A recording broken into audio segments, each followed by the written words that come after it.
Welcome to the deep dive. Today we're really getting into the global fallout from the Ukraine conflict, specifically how titans Europe and China are responding. Their paths are diverging quite a bit, and it's not just interesting, it's actually reshaping international power as we speak. That's exactly right.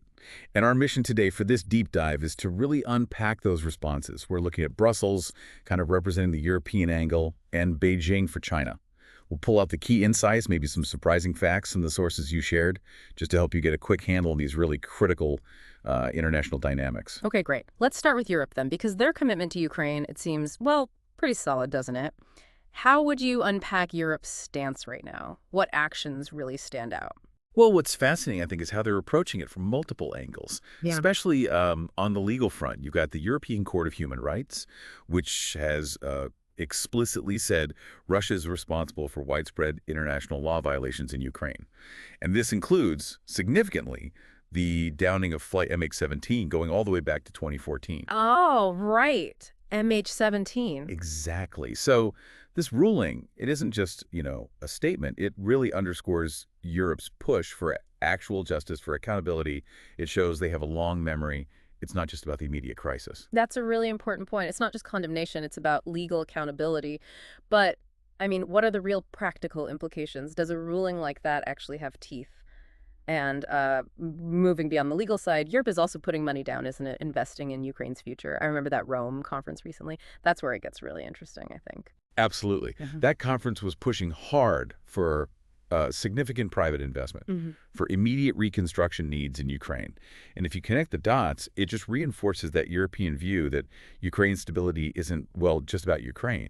It's seen as vital for the whole continent's security. Right. There are even, ongoing talks about maybe a future stabilization force for Ukraine and the whole rearming of Europe discussion that's happening. Though we should acknowledge there are still challenges, like getting all member states to consistently hit those defense spending targets. That's still a hurdle. Mm. And on top of that, you're seeing more warnings from officials in Europe about Russian sabotage campaigns. So that adds another security layer they're worried about. So Europe seems to be playing the long game here, investing in justice, investing in stability, even with those hurdles. Okay, but what about the other big player, China? Europe's stance is pretty public, but Beijing.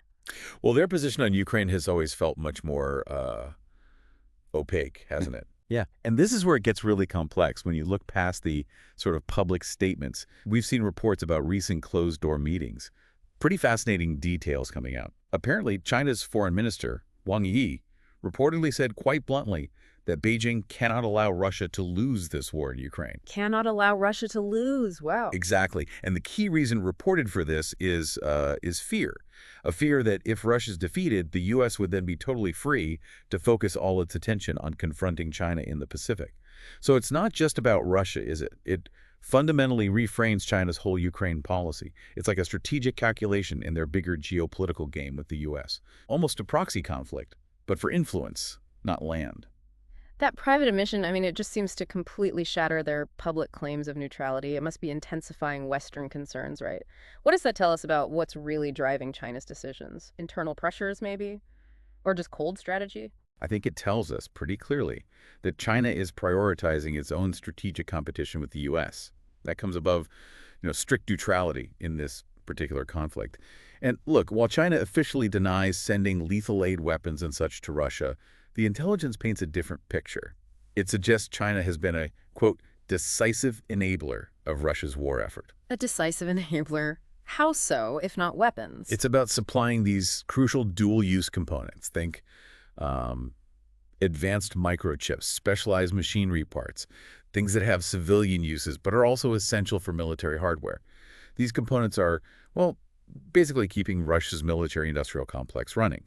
So while everyone's looking for tanks crossing the border, China's real support might be these less visible but critical supply lines. It's kind of a masterclass in strategic ambiguity, really. And just to add a very specific and frankly quite concerning detail to that, Ukraine recently arrested 2 Chinese nationals. The accusation, Yeah. spying on Ukraine's missile program. Exactly. That's a direct intelligence link, isn't Yeah. it? It really does raise a big question, I think, about the true nature of China's global role right now and its actual strategic relationship with Russia. It seems far more tangled, far more supportive than their public statements let on. It points towards a much, much deeper strategic partnership than maybe we realized. Okay, so let's try and bring this together quickly. We've got Europe on one side pushing quite hard for justice, accountability, and actively investing in rebuilding Ukraine, thinking long-term stability. And then on the other side, there's China, publicly neutral but increasingly revealed as, well, a strategic backer for Russia, providing critical behind-the-scenes support. It really throws the different paths these major powers are taking into sharp relief, doesn't it? It makes you wonder, how might these totally different approaches, Europe doubling down on accountability and investment, China playing this strategic, behind-the-scenes enabling game, how might that fundamentally reshape, international alliances, global security down the line? It's definitely something to mull over, isn't it? The long-term implications on the world stage.